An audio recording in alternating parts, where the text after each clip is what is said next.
This is a big subject, we have 16 books in the historical book section. So we cannot do so much thing in this class, in this 1 hour session. So I will try to introduce the subject to you some way. That's all. The historical books, what we learn, this is from Joshua. If you go to the Bible from Joshua, I need also someone to read the text in between. Okay, thank you, Rajan. Uh, uh, what we learn under the title historical books is, if you open the Bible from Joshua, you can see the list of the books. Goes to Nehemiah, then Tobit, Judith, Esther, and to Maccabees. So we have 16 books under this title, and we are going to learn something about these. The important part of this session is, if you have time, this is good that you learn this part very well. This is very confused part, but it's more historical part.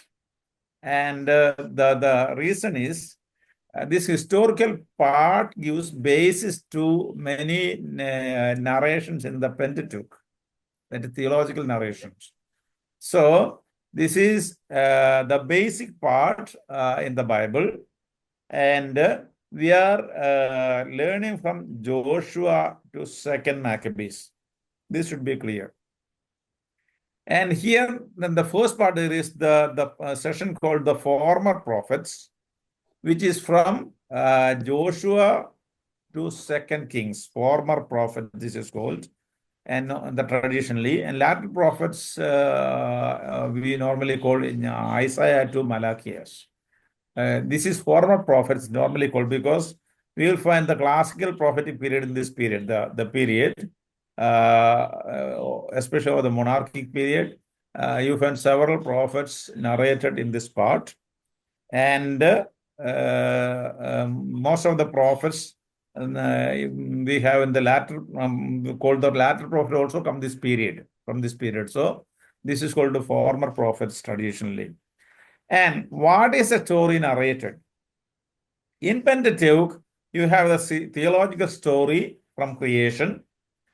Then you have the sin and the call of Abraham. Abraham is called, and he is given formation by God, and then he has got Isaac, then Jacob, then the tribes are born, Israel, then there's a covenant with God, and they are made the people of God. Then they move to the Holy Land, and they reach the borders of the Holy Land in the book of Deuteronomy. And in the book of Deuteronomy, you will find the final speech of Moses, that is the book of Deuteronomy. And Moses dies beyond Jordan, means he did not enter the land. Whereas, so this is the theological history narrated in Pentateuch. And what we see in the historical session is the continuation of this theological story, that is, under Joshua, the people enter the land, and they live there. And at a certain moment, they have to leave the land, go to exile. Again, they have to come back. And the history continues. Then they had persecution. And you have the Maccabean revolt. And with that, the historical session will end. After the Maccabean revolt, they will have a kingdom, the Maccabean kingdom, or Hasmonean kingdom. And there the Bible stops. And after that, you have the Romans coming, and under Rome, Herod becoming king. And during the period of Herod, Jesus is born, and the New Testament period begins. So the historical books, we start where Pentateuch ends, and Moses dies in the plains of Moab or Mount Nebo, and then the journey continues with Joshua. The first book is Joshua. In the book, it is narrated after the introduction. Joshua leads the people to the Holy Land, and with two expeditions, one to the south and one to the north. they conquer the land.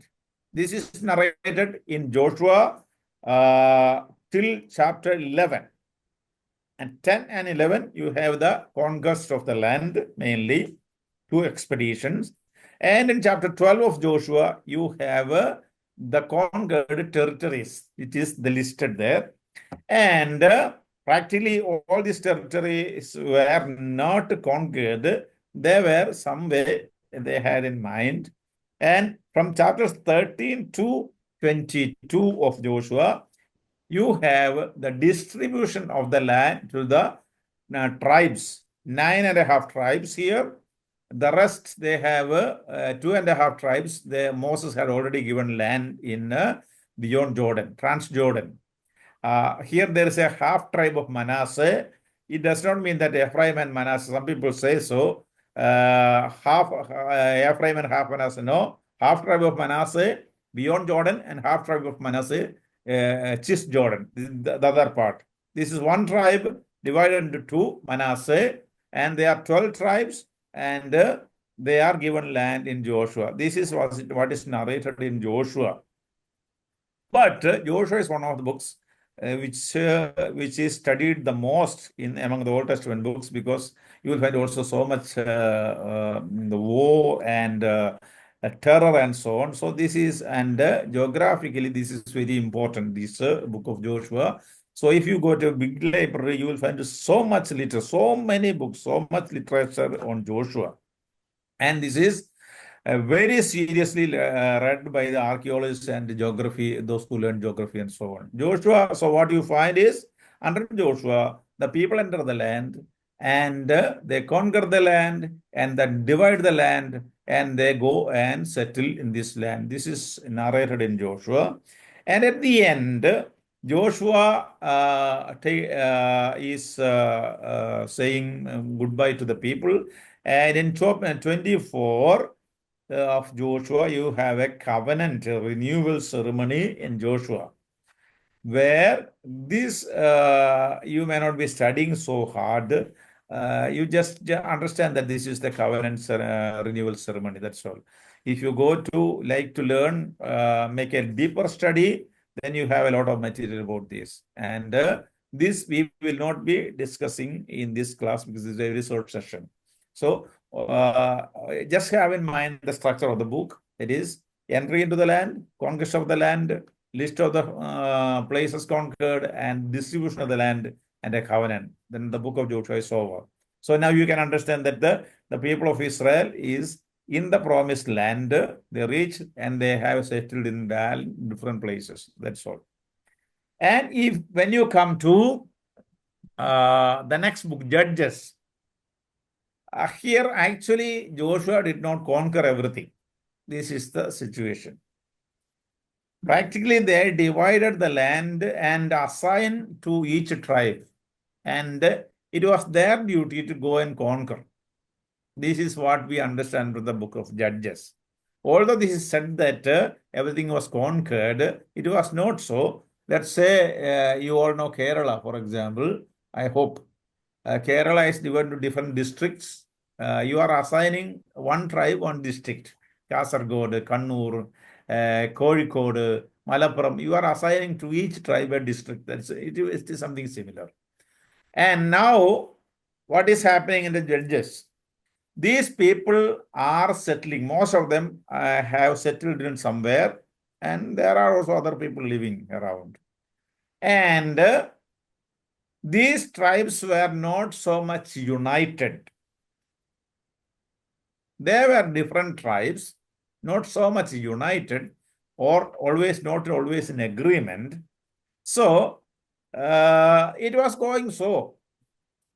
Now, each tribe had enemies. They had to fight with the local people. For example, let's take any map. I take, for example, Kerala. I hope that most of you know Kerala. Different districts, the people living in Kasargod. In this, the tribe living there, they had some problem with the neighboring people. They were attacking. So they had to fight against these people. And since there was no big system, these people had to fight with the people. Then in the emergency, some people came up charismatically in the tribe. So you have different judges coming up. Judges does not mean that they are judges in the court. It is not so. Judges means warlords who came up charismatically in order to help the people to sustain. So you have 12 tribes living in the land. 12 judges mentioned in the book. That means they are coming from different tribes. They may not be connected. And sometimes one tribe is warring with other people. Sometimes some tribes come together and wage war. So that way, this is a book of wars. Also, Joshua, this is, you find these wars and fighting and so on. So in the book of Judges, you will find 12 judges. Among them, 6 are major judges and 6 are minor judges.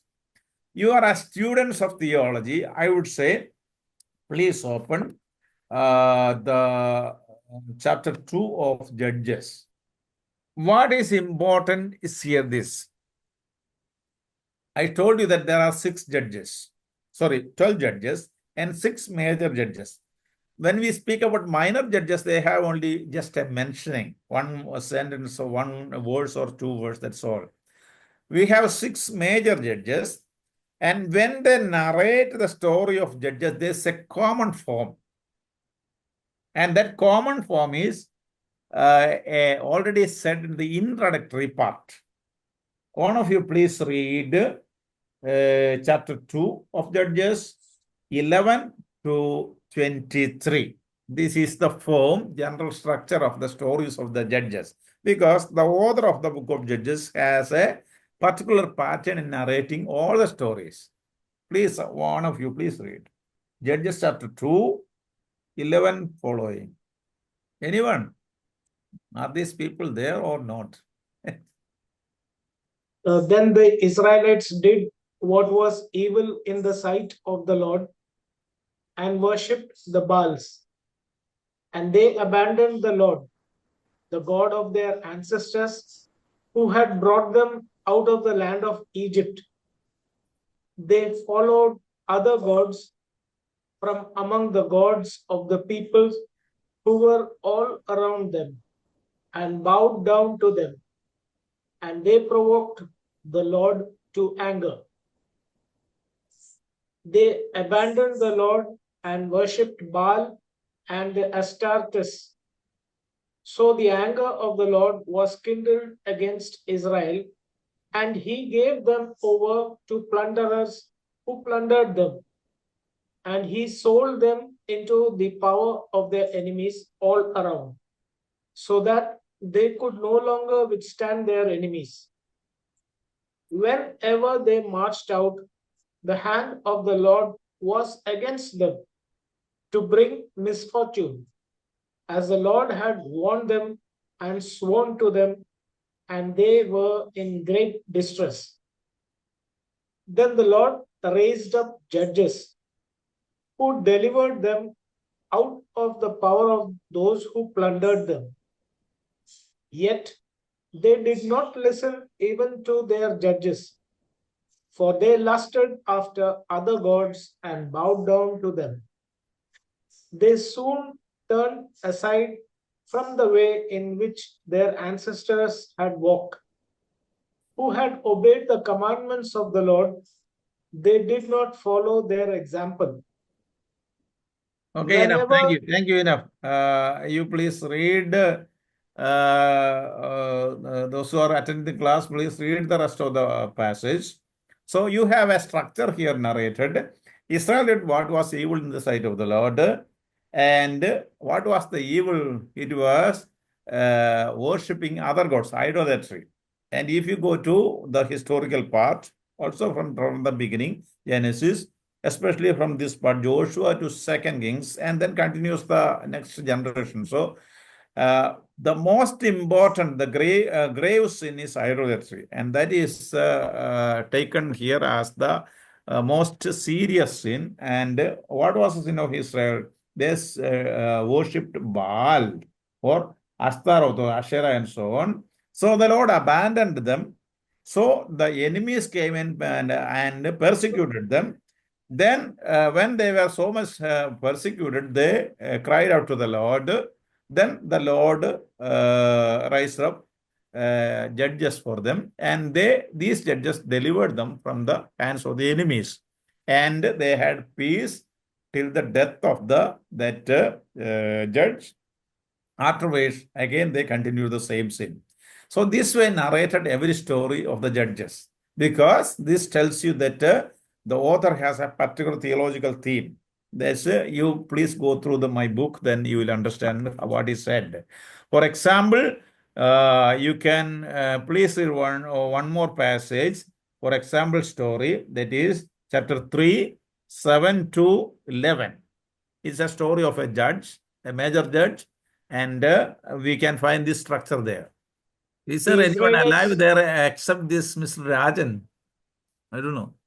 the Israelites did what was evil in the sight of the Lord, forgetting the Lord their God and worshipping the Baals and the Asherahs. Therefore, the anger of the Lord was kindled against Israel, and he sold them into the hand of King Cushan, Rishathaim of Aram, Naharaim, and the Israelites served Cushan, Rishathaim 8 years.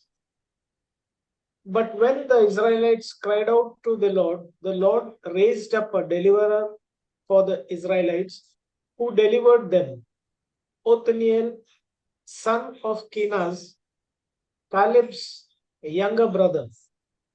The Spirit of the Lord came upon him, and he judged Israel. He went out to war, and the Lord gave King Cushan Rishathaim of Aram into his hand, and his hand prevailed over Cushan Rishathaim. So the land had rest 40 years. Then Othniel, the son of Kenaz, died.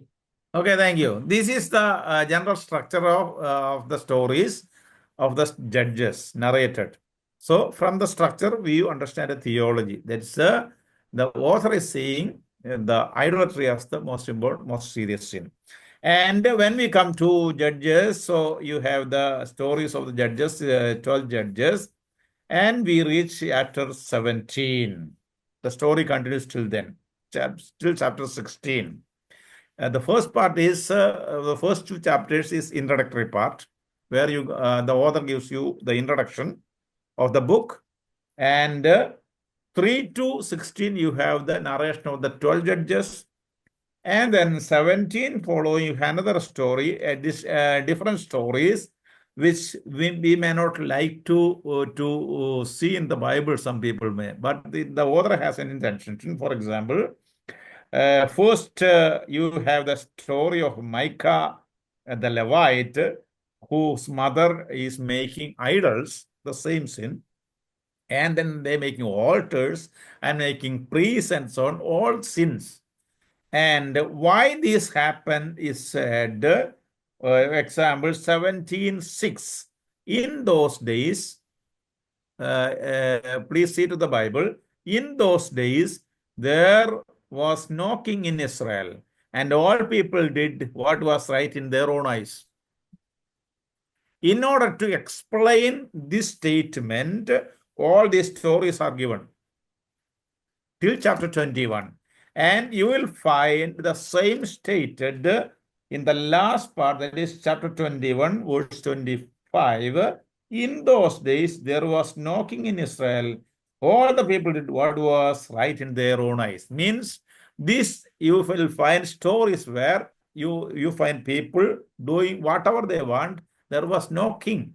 So what is the next demand? Means they need a king.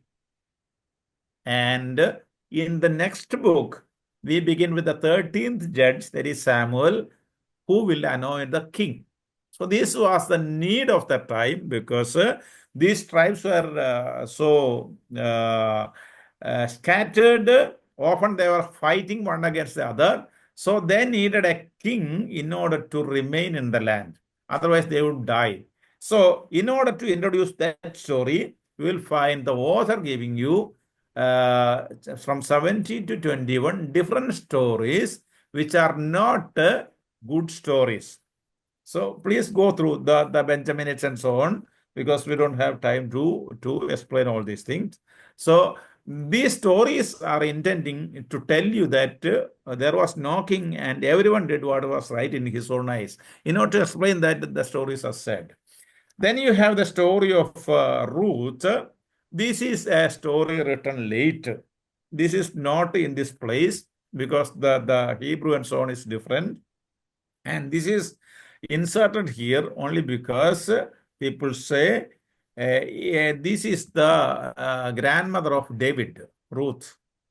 So before the story of David, that appears in the First Samuel, this story is inserted in this part. So this is an inspirational story, a story of Ruth. Then comes the final judge, let's say Samuel. He was a prophet, a judge, and a priest, Samuel. And Samuel's birth and the stories you know, or you have to read all these things. In chapter 8 of Samuel, you will find that the people are asking for a king because they need a king so that they have some kind of organization so that they can fight and remain in the land. Otherwise, they will be non-extinct. So they asked for a king and they got a king. That is, the first king is Saul, anointed. Then you will find later David anointed by Samuel himself. And then at the end of the book of Samuel, and you will find also Samuel dies. With the anointing of Saul, in the history, you have the monarchic period begins. Monarchic period. And this is normally said this is the united monarchic period. Means the northern kingdom of Israel and southern kingdom of Judah united. It was one monarchy, one kingdom. And Saul was the first king. David was the second king. And Solomon was the third king. Solomon is son of David, born from Bathsheba. But this is not the son of the sin, but this is another son. That son died. Child died. And this is another son, but this is the son of Bathsheba. And Solomon, so you have the period of the kings, the monarchs, united monarchy. And we go to chapter 12 of, in the second book of Samuel, this is totally dedicated to David. This you have to learn or memorize. You have in the first book of Samuel, the story of Samuel, then the story of Saul, and you have the story of David beginning. In the first book of Samuel, please remember, you have the story of Samuel, his birth and everything is narrated there. Then you have the story of the first king Saul. And then you have the beginning of the story of David in the first book of Samuel. And when we come to the second book of Samuel, you have totally the story of David narrated. Second book of Samuel, this is the story of David, nothing else. And you have different stories. And actually, chapters 9 to 20, you have actually the family story of David.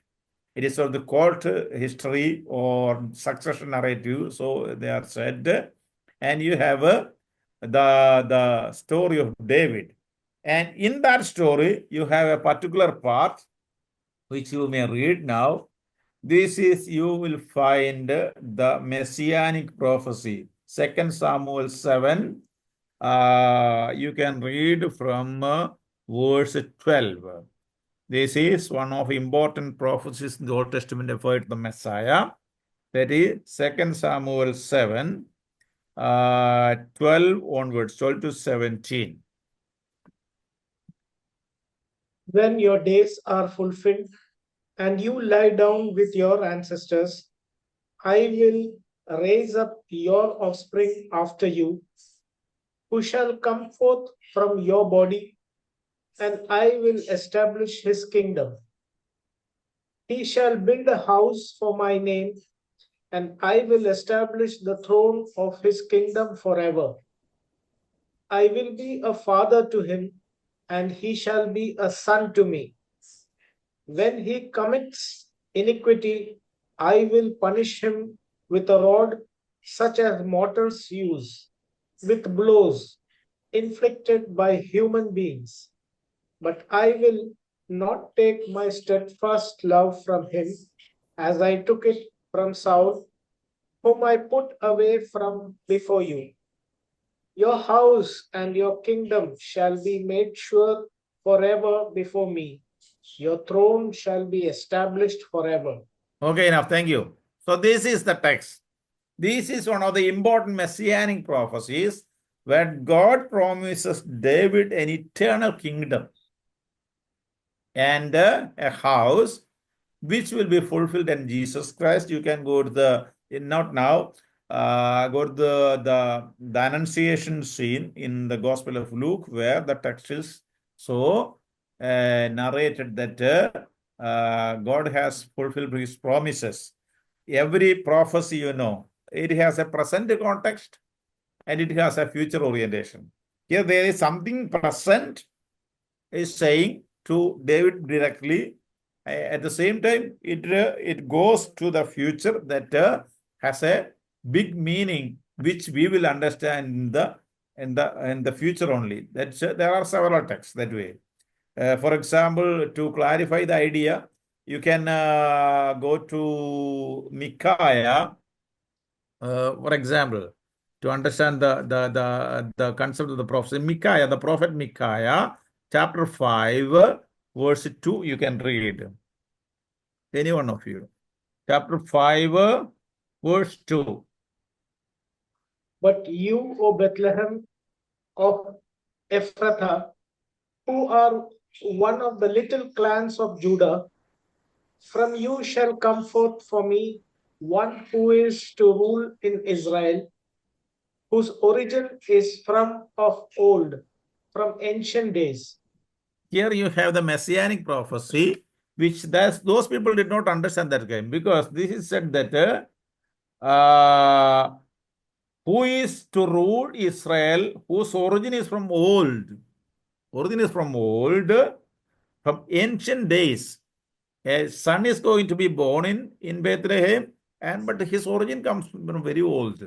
Means this is a messianic prophecy where the Lord prophesies through the prophet something which will happen in somewhere in the future. And these all are historical texts. So you cannot compare the Bible with any other text. That it should be clear about your understanding. We study this thoroughly with all the documents, everything, and you will find the history and archaeology and everything. This is supporting the idea. So, this is prophecy. What I want to tell you that 2 Samuel 7:12 following is one of the important messianic prophecies from where the idea of the Davidic Messiah, all the Gospels give you the idea, but Davidic Messiah is coming originally from this text. Then you have the story of David, so continues because he is the greatest king in the history of Israel. Then after David, you have Solomon coming to power in the first Kings. In the first book of Kings, first appears Solomon, and how he comes to throne, everything is narrated in First Kings. And the first thing he did was, first he was well known for his wisdom, and the story of two mothers coming to his court and quarreling about the child and so on, and he built the first temple. And these are the two achievements of Solomon, main achievements. That is, he was so wise and his wisdom was well known. Then you have he building the first temple in Jerusalem. And the dedicatory prayer of the temple you will find in chapter 8 of First King. but he was not valued as a best king in Israel because when he became old, although he was so wise, he did so much evil. So he is valued as he is a prophet for the Muslims, but the Bible does not consider it that way. He is worst king. This is narrated in chapter 11 of Kings. Solomon is not considered that way. As the result of his sin, the kingdom will be divided. It will be divided into two kingdoms. That is the northern kingdom of Israel, or just say Israel, and the southern kingdom of Judah, or just Judah. Whenever you find in the Bible this distinction, that is Israel and Judah, this division or the concept after the division is taken. When you come to chapter 12, you know that son of Rehoboam, till the time of the death of Solomon, the Lord did not do anything because his love for David. But when he died, his son Rehoboam came to power. So he was so proud and arrogant king. And so the kingdom got divided into two. And he said that it's a result of the sin of Solomon. And you will find the kingdom dividing into two as Israel and Judah. What continues is a synoptic history. You will find that king of Israel, king of Judah, king of Israel, king of Judah. You will find two chain of two kingdoms in Israel coming one after the other. You have four kingdoms coming one after the other. So this story continues till chapter 17 of Second Kings. Till chapter 17 of Second Kings. In chapter 17 of Second Kings, you will find the Assyrians coming and destroying the northern kingdom of Israel. The deported Assyrian kingdom, Assyrians. As a result, what remains? This happened 722. The details you will have in the book. And after what you have, after 722, you have only the kingdom of Judah, which includes two tribes, that is Judah and Benjamin. Judah and Benjamin. The 10 tribes, they got dispersed and practically they disappeared from history. That is, Jacob had 12 sons. They became the eponymous fathers and they gave birth to the tribes, 12 tribes, and the 10 tribes are now destroyed and scattered. You will find several names of tribes. They are different families coming from different places and part of these tribes, but you will not find the tribes as such, 12 tribes. What remains is southern kingdom of Judah, and you have two tribes. And in the long run, the tribe of Benjamin got assimilated into the tribe of Judah. That is what happened. So you have the southern kingdom of Judah and the tribe of Judah remaining. And the story of Judah continues till the end of this book, that is chapter 25. In chapter 25, the Babylonians will come and deport the Judeans to Babylon. With that, the monarchic period ends. First, it begins with the united monarchy, then you have the divided monarchy, and then you have the destruction of the northern kingdom, dispersion of the people, and they were just scattered. So they disappeared, whereas Judah was deported in 587, and the Babylonians, what they did was they deported the people to Babylon and they let them live in Babylon in different communities. They did not scatter them. As a result, this religion, these Israelites developed in Babylon. Even the Bible, Hebrew Bible that we now use, the letters are Babylonian Aramaic. The whole thing is written in, previously they had a Proto-Canaanite, and now in Babylon, they accepted the letters of, let's say, the Hindi is using the Sanskrit letters. Similarly, if you go to Europe, the Latin letters are used by all the languages. Similarly, they also adopted the Aramaic letters in order to write the Bible, the Holy Scriptures, let's say. Thus, they reached in Babylon, and they were there till 548. Sorry, 540 when Cyrus comes. 587 to 540, and then they were allowed to go back. And what they when they came back to Judah, those people who were deported were actually the higher strata of the society of Judah. These people, the Israelites, the higher strata, all the important people were deported. The priests, the artisans, or the people, aristocrats, everyone, they were the people who were deported. What remained in the land were only the poor, very poor people. So these higher class people there developed in Babylon, and they made a new culture which will emerge as the present, not present, the post-exilic Judaism. Judaism means the religion of Judah, and this is different from the ancient Israelite religion that we found till this time. In Babylon, they developed the synagogue system and all the traditions that they came back. And when they come back, all these stories are narrated in Ezra. If you begin to read the initial chapters of Ezra, you will find all this story of coming back is narrated.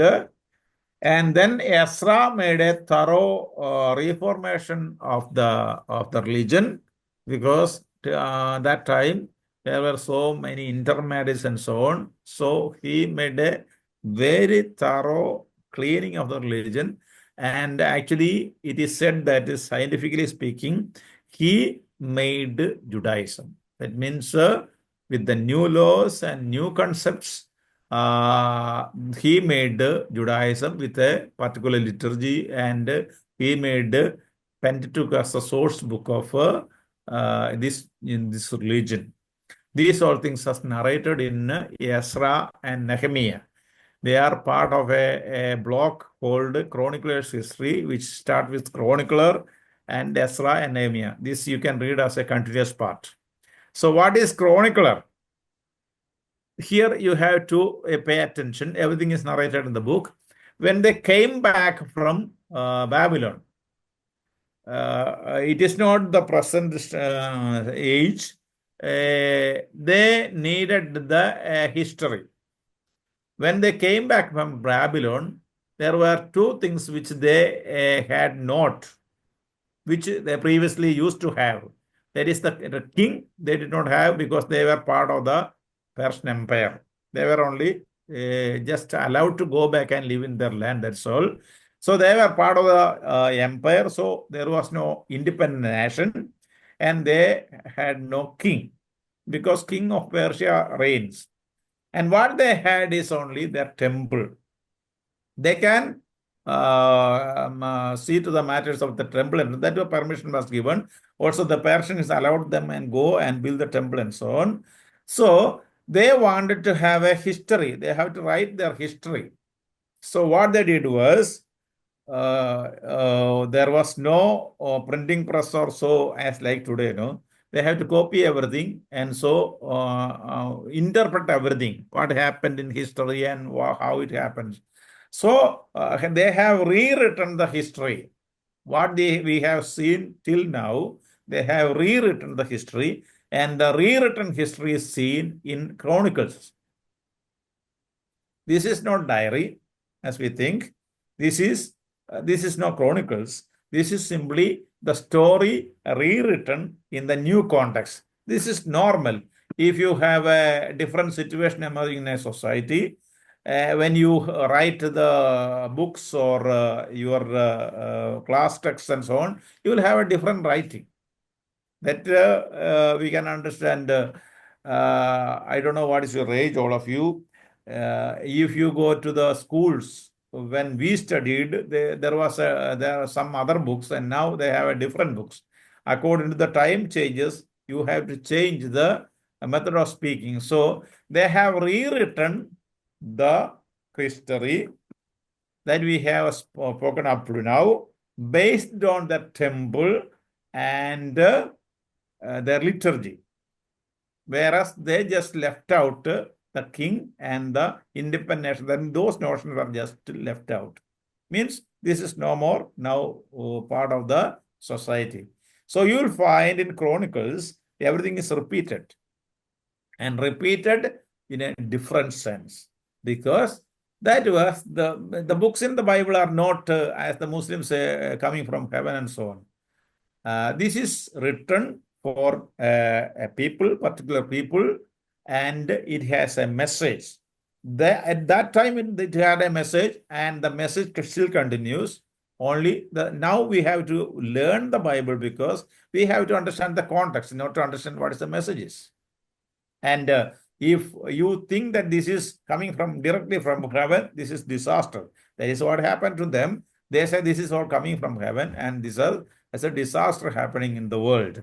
So that way we cannot understand Bible. And in the Chronicles, you have several things said. And at that time, there was no computer or AI and so on. So they were just taking materials or collecting from and writing. And what was important was they had to say a message, and so they have written the message. And so you will find sometime certain things which is not directly passing to the other parts, because it was not their intention. Write precise history and so on. That was not their intention. That you have to have in mind. Bible has to be understood in the context and how the church interpret this, not just take and narrate it as it goes. So after Chronicles, the story continues in Ezra and Nehemiah. And this is taken as one block. And I have given you in the text Chroniclers history. Previous part is labeled as Deuteronomic history. The details are said in the book, and you will have to read through the book. And if someone has read, you can also ask questions if something is not clear for you. After this, what happens? After this, they came back. They lived under the Persians, and then Persians were conquered by the Hellenists, the Greeks. And the beginning, Alexander the Great, he came in 333, and he conquered the Persians. The Persians had conquered Babylon and let the people go back. And then came the Hellenists, the Greeks, and conquered the Persians. And the Jews came under these people. In the beginning, it was okay. It ran good, but slowly the Persians wanted to, some kind of persecution started, like in every part of history. And they had a struggle because the Persians tried to unify everything equal. That means every part of the empire should be equal. Everyone should be equal, should eat the same thing, worship the same God, and so on. So this was felt as if a persecution. And when it became severe, there was a family of Mattathias who went out from his family and started a war against this great Greek Empire. And that is what you will find in the Maccabean revolt. Maccabeans, it is a priestly family, and the Mattathias and his sons, they came forward, and one of the important sons is called Judas Maccabeus, and from there the name Maccabeans comes. Actually, their family name is Hasmoneans, Hasmonean family, and this name Maccabeans is also a double name. This is it is another what the people called hammer means Maccabean, and they regained their freedom, regained and rededicated the temple which was desecrated. Then they have 100 years of a Jewish kingdom. This is not of Davidic kingdom. This is a priestly reign, and that was over or conquered by the Romans in 63 BC. Till that time, for around 100 years, the Maccabeans had a kingdom. And that is said in the book of Maccabees. For the history's sake, you read the first Maccabees. The second book of Maccabees is not continuation of that book. This is speaking about certain stories that happened during the historical period of the first Maccabees. Then you have some books remaining. That is Ruth, Tobit, then what? Tobit and Esther and so on. These are inspirational stories that you have to understand. These are not directly part of history. These are inspirational stories in the context of Hellenization. People wanted to inspire the people to do something.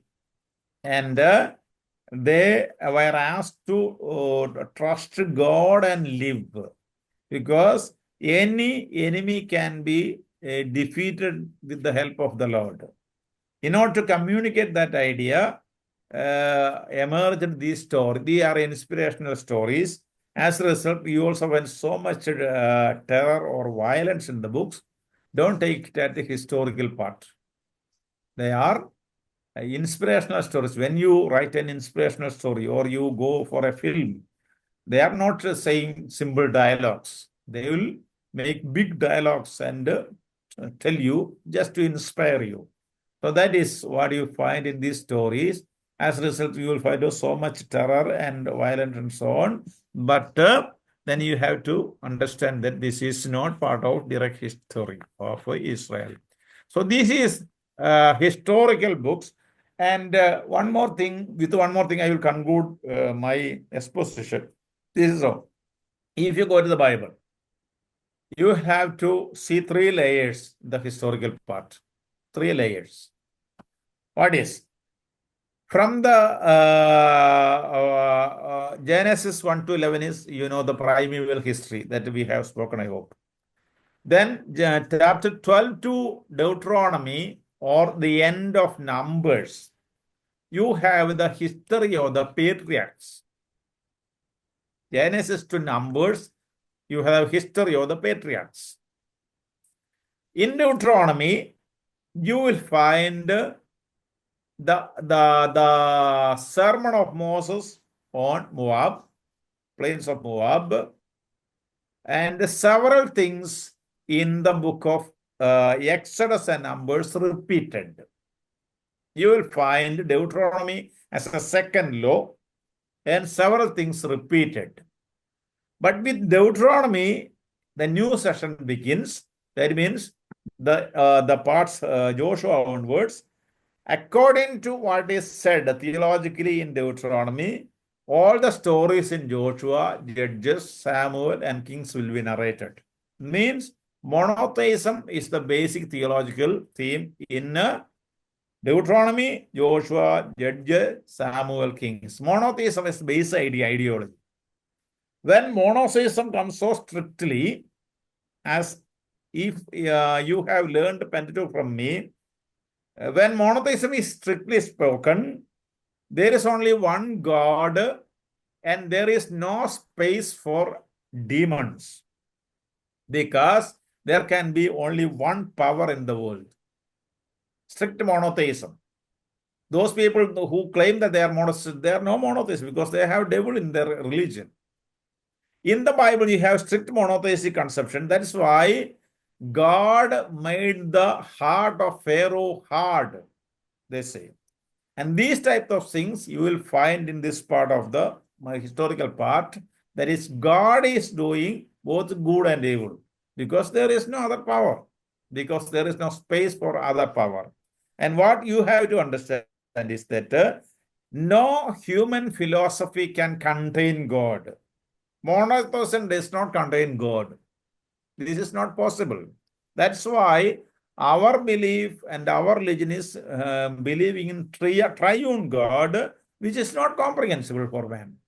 And God can only be so, because God is love and one cannot love himself that way. So God is love, and why we believe is because this is so revealed. And we cannot comprehend, but we have experience. So monotheism is a basic theological thread in Deuteronomy to Second Kings. Then what happens? Monotheism is well established. All the books coming in that way. Then comes the post-exilic period when they have a temple as the only basis. So what you will find in Chronicles and Ezra and Nehemiah is a liturgical narrative. Monotheism is already established. There is no more discussion. And everything is said liturgically. The same story narrated in Deuteronomy history will be repeated in the Chronicles history with a liturgical trend. So in order, when you read the Bible, go to that way. In the first part, you will be reading the story from the point of view of a monotheist, or he wanted to do monotheism, where the same story will be told in Chronicles with the point of view a good liturgist. And this is normally some people call the P. This is not P. This is a liturgical tradition that you will find in Chronicles and Ezra and Nehemiah. Then the story continues. So the issue is so. You will find first layer in Pentateuch, that is Genesis to Numbers. Then you have a second layer, Deuteronomy and Deuteronomy history. Same story can be repeated there because Moses repeats. And you will find the third layer, that is Chronicles history, where the whole thing can be repeated with the different points of view. So you will find the same stories repeated. And because this is said in different periods, different peoples, these are not a time when people had everything printed and all proof and so on. They don't have that way. Even in our childhood, there was no books and like that. There was no printing that way. So it was a period when they manually copied and so on. People usually communicated by word. When you communicate by word, different people, there can happen some changes and so on. This is normal. And it will, if you narrate a story to someone, of course, you will use your own techniques and your way of speaking, normal. So that way, you will find also differences in the stories. I think I have said something so generally. Now it is some time for you to ask some questions if you have. Otherwise, we will close.